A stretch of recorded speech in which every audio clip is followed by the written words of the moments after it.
You ready? Ready for it. Let's do it. All right, we're on in 10, everybody. 5, 4, 3, 2. God bless America. God bless America. The only country in the world that takes up a mere 5% of the world's population, meanwhile, unfortunately takes in 50% of the world's pharmaceuticals and 80% of the world's prescription narcotics, yes. Over the course of history, we tried to coin the phrase, we have turned the corner in the fight on drugs. How? Because we policed the ghetto until the prison turned industry, while subliminally blinding ourselves from the fact that the real drugs aren't being peddled from dark skin or long rap sheets, but from white coats with script books. Reading scripts slipped in from drug reps, repping drugs newer to the scene than many strange police have ever seen yet.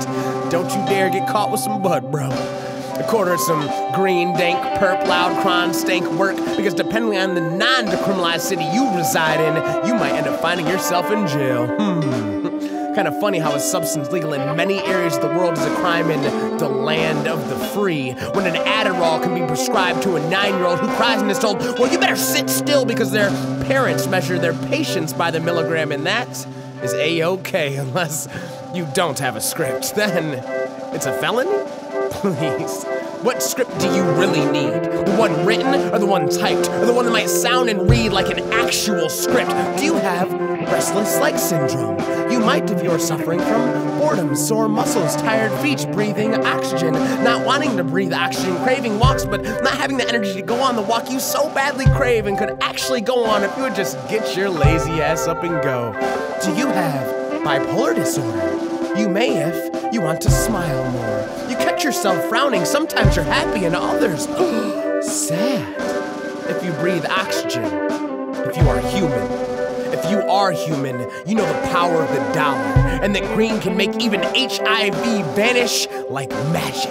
Johnson hard on men glued to commercials perfected by marketing geniuses, making them want stiffer, longer, harder lives. As they weigh out the pros and cons of side effects they would never have to face if not sucked in by a commercial that made it so much easier to relate with. But he or she looks so happy now. If you made $2 billion a year, you'd have the ability to employ the best in the business at pulling eyes, ears, and dollars out of wallets even faster than Uncle Sam, because guess what? They own him too. Side effects. You may suffer from bloody stools, hives, cancer, lymphoma, cold sores from or not from the person you felt you needed to make your life harder for. We are now so busy craving an easy fix, tearing apart our well-oiled machines for aftermarket upgrades, that we are forgetting about how much damage we are doing to ourselves. Taking Alzheimer's medications with side effects of memory loss and antidepressants that just might spark suicidal intentions. The outcome? The leading causes of death in the United States: 1, heart disease; 2, cancer; 3, strokes; and 4, the adverse effects of medications. We now live in a world that has become comfortable with the mindset of, I can pay to fix what's wrong with me. So, besides being content and not taking the time to better yourself the proper way, I would like to ask, what is wrong with you? If the answer is you don't know, and you just want to seem as perfect as the people and the ads you look up to, well, maybe the thing you should be adding up is facts. It hasn't always been like this. It should have never gotten like this, but where else can you get rich off of exploiting weak minds and emotions, all held up by that crutch of convenience? Only here, so God bless America. But someone please help us. We're sick.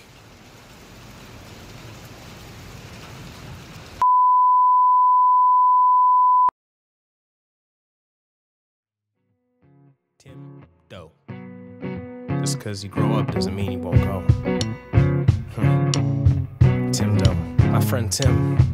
My friend Tim is 25 and addicted to life, but he's living like he's running from a prison. Might tuck away a couple combs after a hard night of chasing pain with that whiskey, and it's fishy how someone can be so used to bearing their soul but have no control over nicotine. He's been seeing dreams turn to nightmares, coughing till he wakes up, drinking till he passes out, but he wakes up ready just to do it again with all of his friends, with all of his friends.